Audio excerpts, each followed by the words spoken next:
যেমন বাবা তেমন ছেলে। মাদক সেবনে কেউ কারো চেয়ে পিছিয়ে নেই। পিতা মাতা সন্তান মিলে গড়ে তুলেছেন রাম রাজত্ব। তার বিগত 17 বছর ছিল আওয়ামী লীগের ছত্রছায়ায়। এখন ভোল পাল্টিয়ে খাঁটি বিএনপি।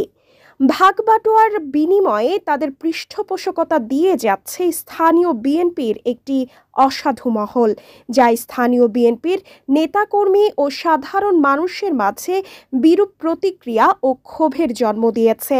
উল্লেখ্য, কুমিল্লার লালমাই উপজেলায় বিভিন্ন অভিযোগে ভাটরা গ্রাম থেকে বিতাড়িত হত্যাসহ একাধিক মামলার আসামি, অন্যের জমি দখলকারী, মাদকসেবী ও মদ বিক্রেতা সেবনকারী আবুল কাশেম এবং তার বখাটে ছেলে কিশোর গ্যাংয়ের সক্রিয় সদস্য হিসেবে বহুল পরিচিত। এলাকায় অটোরিকশা চুরি, অস্ত্র মামলা সহ একাধিক মামলার আসামি রিয়াজ ও তার মা রিনা বেগম। এই কুখ্যাত পরিবারের অত্যাচারে অতিষ্ঠ হয়ে থানায় অভিযোগ, সাংবাদিক সম্মেলন এবং বিক্ষোভ মিছিল করেছে ভুলইন উত্তর ইউনিয়নের দক্ষিণ বড়তোলা গ্রামের জনগণ। গত 4 আগস্ট তাদের বিরুদ্ধে থানায় অভিযোগ দিয়েছেন গ্রামবাসীর পক্ষে আব্দুল কুদ্দুস নামে এক ভুক্তভোগী।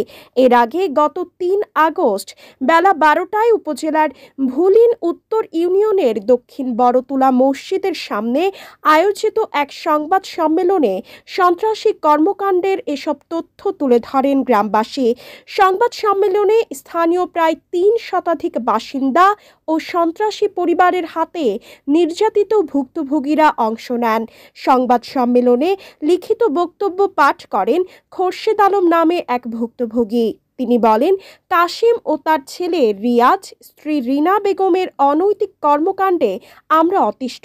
তারা হত্যা, চুরি ও অস্ত্র, জমি দখল, মাদকসহ বিভিন্ন মামলায় অভিযুক্ত। তাদের এসব অপকর্মের প্রতিবাদ করলেই শুরু হয় মারধর ও অত্যাচার। অভিযুক্ত রজবের নেসা রিনা বেগমের পিতা মোহাম্মদ সোবহান মোল্লা বলেন, আমার এই মেয়েকে বিয়ে দেই ভাটরার কাশেমের সাথে। সেখান থেকে তাদের বের করে দিলে আমি জায়গা দেই। এখন তাদের অত্যাচারে আমার পরিবার সহ গ্রামবাসী অতিষ্ঠ। ভুক্তভোগী সফুরা খাতুন বলেন, মসজিদে নামাজ পড়ার সময় আমার ছেলেকে মাথায় আঘাত করে কাশেমের ছেলে রিয়াজ। আমার ছেলে এখন পাগল হয়ে আছে। সালেহা বেগম নামে এক ভুক্তভোগী বলেন, আমার স্বামী আবুল মিয়া রিকশা চালাতেন।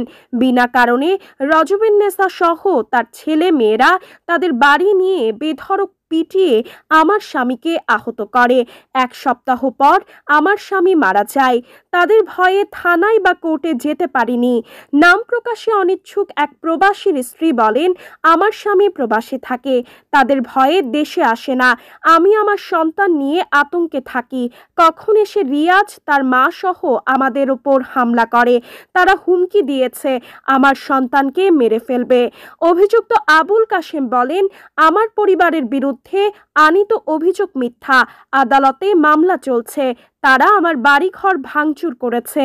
এ ব্যাপারে জানতে চাইলে লালমাই থানার অফিসার ইনচার্জ মোহাম্মদ শহীদুল ইসলাম বলেন, অভিযোগ পেয়েছি, তদন্ত করে ব্যবস্থা গ্রহণ করা হবে।